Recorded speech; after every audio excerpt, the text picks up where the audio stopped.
you how we worked to get the graph for average daily dissolved oxygen. First of all, we're going to shade the data that we've already got at the top of the Excel graph so we don't confuse it. And the information that was given to you a week ago in the handout posting is right there, as you can see. That's one row of the data. We've got to reorganize the data. As we've done over here to the right, we're going to color code that a green so we don't confuse it with the other file. All right, so now we'll also go over here and go to the home, and I like to put grid lines around everything just so we can keep things separated. So now here's your starting point. We have, of course, 4 values of the sunny dissolved oxygen. We've got 4 values of the shaded microcosm dissolved oxygen for days 1, 2, 3, and 4. So those are the data to work with. This is the graph you'll end up with, as you see right there. You got a key to the graph, and you got the labels for the x-axis over here and the y-axis over here. You'll copy and paste this graph. We'll just show you that real quickly. First of all, you'll want to open up a blank Word file, blank page. All you do then is highlight the graph that you see there with the handles on the corners, hit Control-C for copy, come over here to your blank Word page, do Control-V for paste, then you have your graph in place there. Now, what do you have to do next? You got to make sure you always have your graph legend, the figure legend. So this is going to be figure 2, which of course would be the what? It is dissolved oxygen in aquatic microcosms for shaded versus sunny conditions from, you did it for 4 days, from October 20th to the 23rd, 2020. So it tells us what, where, and when. Aquatic microcosms, and what was it about? Sunny versus shaded, and the when, the date. So that's what you got to do for your final report step as you work it into your text. Meanwhile, let's go back to the graph and see what we're going to do. All right, so we go back to the graph. We're going to get rid of this graph to show you how we got to it to begin with. So you see the yellow shaded box is your data, your row of data for 4 days, average dissolved oxygen that you got before.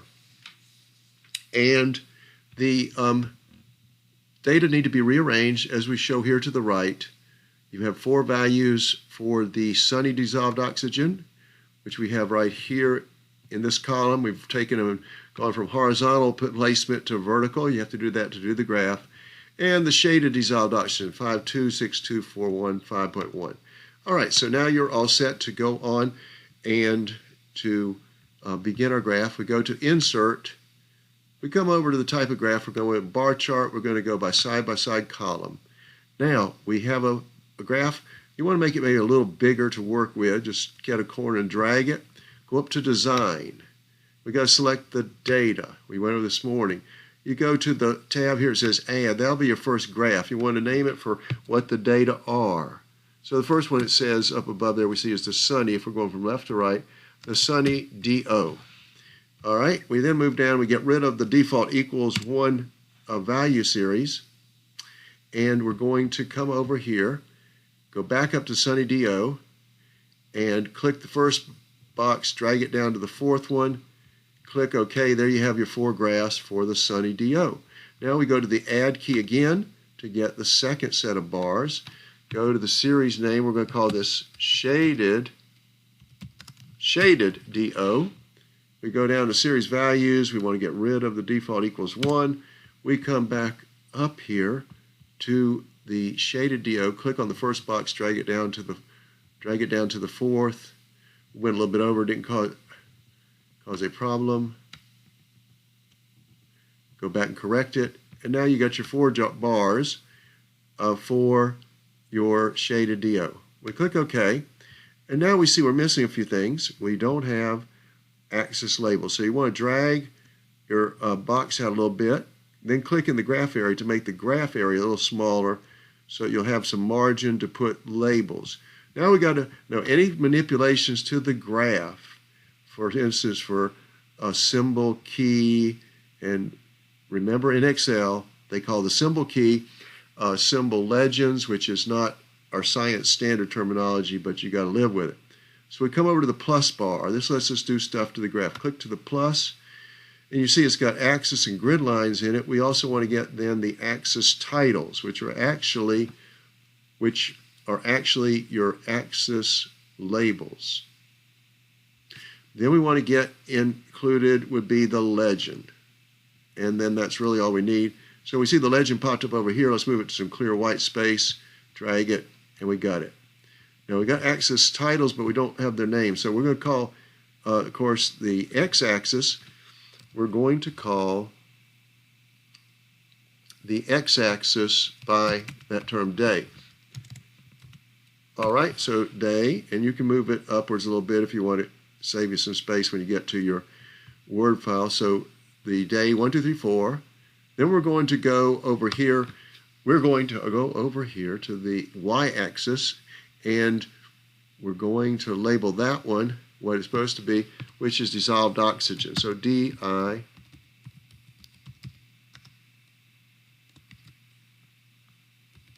dissolved oxygen, and the units. We got some junk up there, didn't get away. We'll clear that away. ppm, parts per million, and then that little stuff at the end, which was the default. We'll get rid of that right there. We got to put another closing closing, and now we have the labels. Dissolved oxygen, parts per million, and day. So your graph is finished. Right there it is. It's all set to go. You got to get a legend. So we're going to now click on the graph, copy it, take it to a blank Word page, which we've already done here, and paste it. We'll just show you how to do that. We'll put it down here again, repeat. And there we pasted it, okay? And you can adjust the size. If it's too big for the page, drag it, make it a little smaller. Now, up above we showed the finished product. You have got to make sure that you type the legend that tells what, when, and where about your graph above it. So figure 2. So that's what the finished product would look like. Pasting it in there, finishing off with a legend, and that wraps up how you do that figure 2. And so with that,